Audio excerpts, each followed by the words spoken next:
Do numido se do mon gbesi agbasa. Mechele mi ku do le gbenu.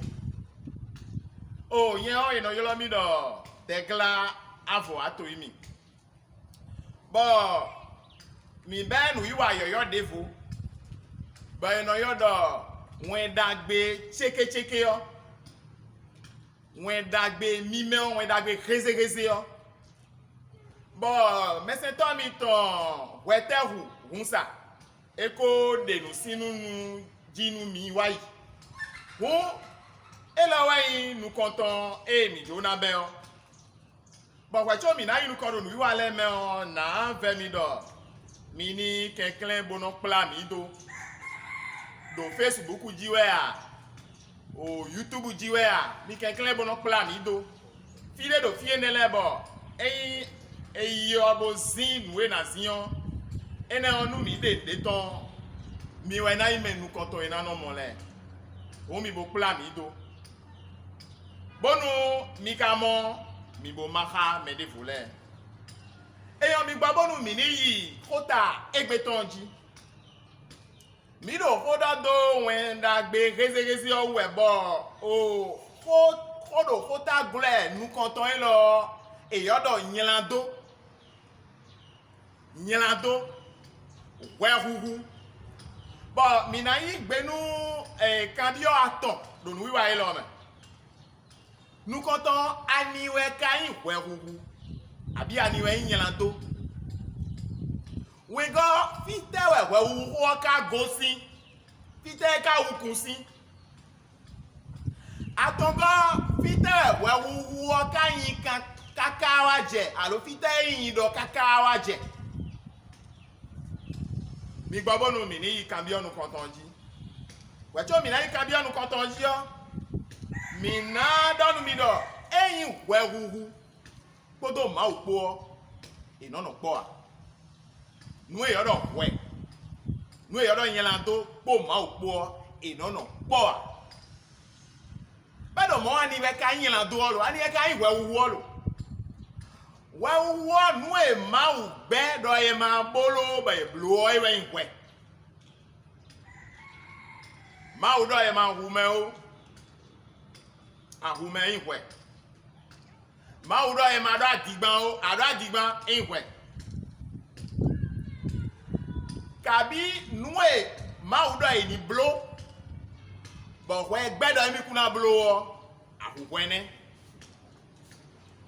Ma udo eni se mi wedo emi kuna se ma wo awe ba fite we wo ka go si lo fite ka wu kun si mi ko mo do wi wa mi ton e wa ile me do we nu e ma u dagbe on lobo dagbe to e wa se gbe to do jipa de me be yodo jipa idenu ton bo ache je ha temeteme o ma u na bi kwi igbeto lobo kara dose nu gbeto nu konton lero eyin ati sise lobo do jipa si teti bedua enu tun nu yanya do fonu nu dagbe yo ye ni ma duo bo gbeto vetoli nu ma o lobo adu ati sise mo nkoton fi ewe wu ho ewukun si on ene bo newe wewu ho eka yinu kongbon newe ho yinu kongbon mi modo trolo fene o eyin menu konton le sin vi adanku ebupo sin vi le o trolo nu yan eko be azoro tenti eton o vi eton le de timbo yin ka en e so nu e hu abel donu ma sin de utu e ni do wendo fibo na gbaje ine o me a bonu ko yin me o mi amodo jile gbeto le wa je nu yan to sinji kaka bo ko me wa sin ma o bo ma o do dion emi na fo gbeto le bi sin kun sundo bo me do ko ge sinu eyan nu kun to me ko ye me onu eno yo e do nowe bo nowe kede jiwe ma o ti alodo bo Bon ma vive ya. Bon doni no eni blo toji humbo be ko fe nu ton le ko le bi ko de me be blo mo. Ba ina kudo ma u na bo jibe. Bo jakaka bo di peti bi bo pe to le bi. Ba donu ko ime o. Mi le amodo. Ma o ko me na jile. To de le ti. Do kwe anu. Eno yo edo. Sodom podo gumoko. Yedo nu yan to sin we kaka. Yedo nu yan to sin we kaka nu ma so be nu blibli nu kwiji le we nu de lo fi bo mi na de nu ene le mi na de je ime ya. Bon ma o le dojile emi na fi ba yesun do nu bo ma o fi ba yesun do. Kaka wa je fidi. Kaka wa je we nu emi de yo. Mi na mo dojile betole o supo alo eme bi kwi o yeyin we huto eyin nu wa intuto bo mati menwe ave do da mejile no vi pe vi e do hoto esa bo ma o do kwede a afoyan kwe atan bi kwe ene o be wa nu indo ba kan bi e bedo eku yin mi we o no fi mi ton de we o ave do do me de we pon le sian e o we huhu yin do e do won me o esin ku e de sudu do sin we nu ya dan po do e bu po ja yi do ton lobo wa nu ido obo wo we o vi eji le nu ku kan to le bi kwi o we huhu ton e we do lai to me gbon ti we atuji vi o mayin si ke yen no we dia oh ko Claudie makasi huaji ahwane ai bo si huaji agluza amechele ni hu meyin wewuto ejivio wewuto si kukanyen nan ene wezo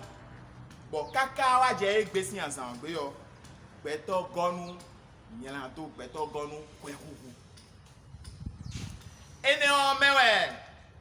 ma o adesi bo ado di do e gbon o me de se do poluji do roma lesson we ma ta ton ika me koluku aton go me do jile me bi wi we wa nyela to me bi wi we huwe bodo mi mado susu ma uton me bi wa yin we uto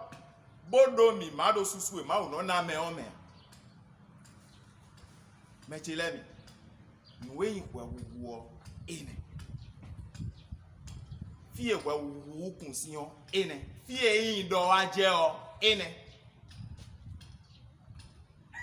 etewe we wuwo ka don so yan yin lo mi po ma o po si teti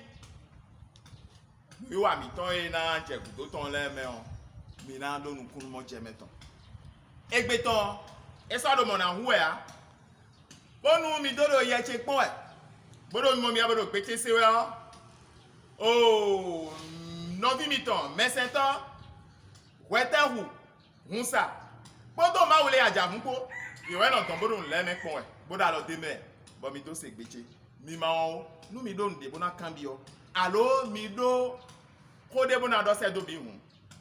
98 88 98 30 mina so yoro nu mi ena che nu mi mechile ni e ikwede fo